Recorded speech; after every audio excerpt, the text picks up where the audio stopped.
Between 2020 and 2025, breakfast chain prices rose 39% nationally, nearly double the inflation rate for the same period. IHOP led the entire restaurant category with an 82% increase. One of its most popular combos now costs 129% more than it did 5 years ago. Number 7, to avoid Village Inn. Village Inn has operated as a regional breakfast and pie chain since 1958, built on consistent, affordable diner-style breakfast. Customer reviews, documented by The Takeout in August 2025, describe a chain that has moved sharply away from that proposition. One customer paid for a strawberry crepe with a new $3 surcharge on items that previously carried no extra fee, alongside a large orange juice at $5.50, nearly half the cost of the main dish. The customer described the food as satisfying, but immediately feeling cheated when the check arrived. That split experience where food quality is adequate but pricing no longer reflects the value the brand was built on is the same pattern damaging every other chain on this list. Adding surcharges on top of already rising menu prices for a concept built on everyday affordability drives customers to make breakfast at home instead. Number 6, to avoid another broken egg. Another broken egg positions itself as a chef-inspired upscale Southern brunch experience with over 100 locations across the United States. Customer reviews documented by The Takeout in 2025 tell a different story. One diner described the experience as disappointed, saying the food is not spectacular but expensive, adding they fell victim to the hype. Another customer described the food specifically as frozen and reheated, a damaging characterization for a brand marketing itself as chef-inspired. A third reviewer said, "We thought it would be good because they were packed and the parking lot was full. Food was overpriced and underwhelming." When a restaurant's reputation for quality is being described as a mirage built on a busy parking lot rather than the food itself, the pricing strategy becomes unsustainable.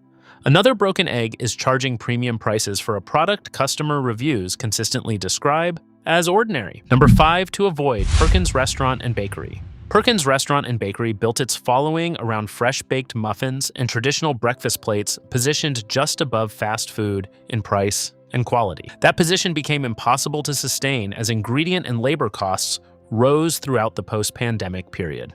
Perkins filed for Chapter 11 bankruptcy protection in 2024, reflecting the accumulated pressure of a business model that could no longer bridge the gap between the prices it needed to charge and what its core customers would pay. Consumers loyal to Perkins for its bakery reputation increasingly found the price-to-quality ratio had shifted away from the balance that built the brand's following.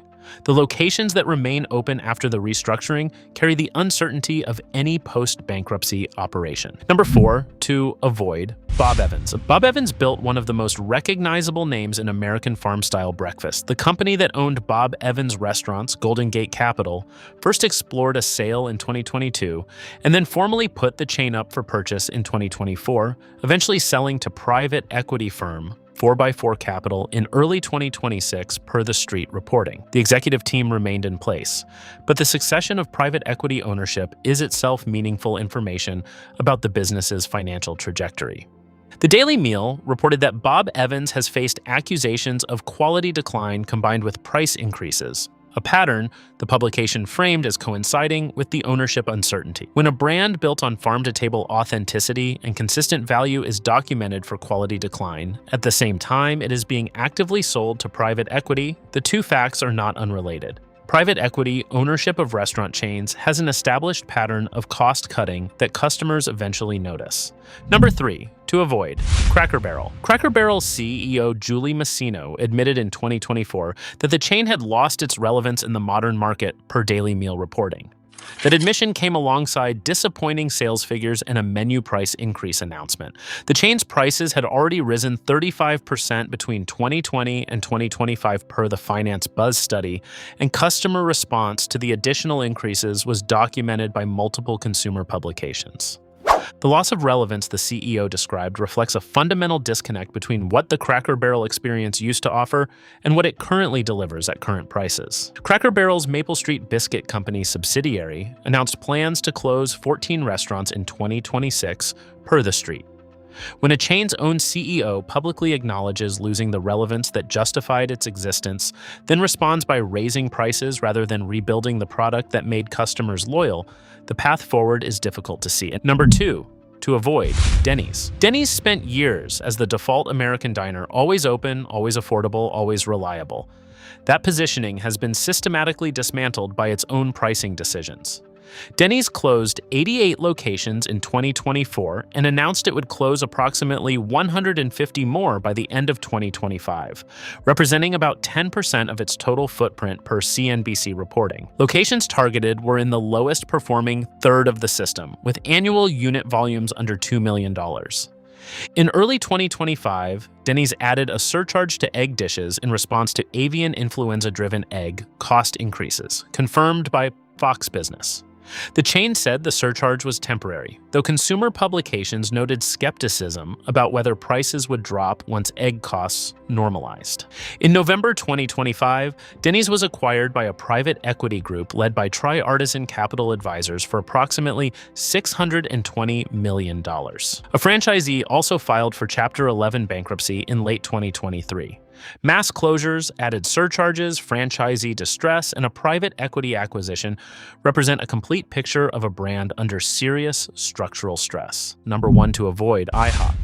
IHOP holds the top position because it has the most specifically documented price increase record of any restaurant chain in the United States, not just in the breakfast category. A Finance Buzz study analyzed menu prices at 16 major restaurant chains between 2020 and 2025 and found IHOP's prices had risen 82%, almost 4 times the national inflation rate. Tasting Table reported the individual price changes. The country fried steak and eggs went from $7.99 to $15.59, a 95% increase.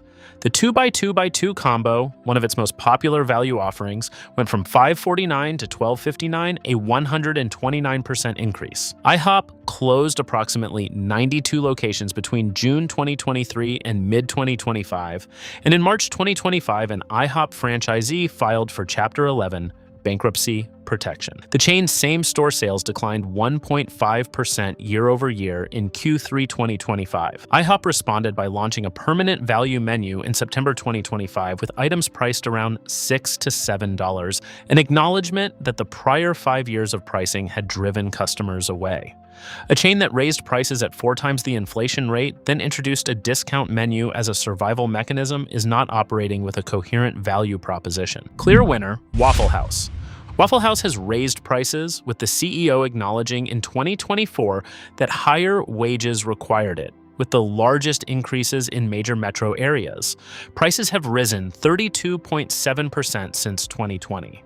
But Waffle House earns its winner status for a reason no chain on the avoid list can claim. Its operational reliability is so consistent that FEMA uses it as a disaster severity indicator. The documented FEMA Waffle House Index has first responders assess local Waffle House status to gauge infrastructure damage. If it is open, the situation is manageable. If it is closed, the situation is serious. That institutional trust is the highest available independent quality signal in the breakfast category. Clear winner, First Watch. First Watch has built the strongest quality positioning in the national breakfast category by focusing on fresh, made-to-order ingredients.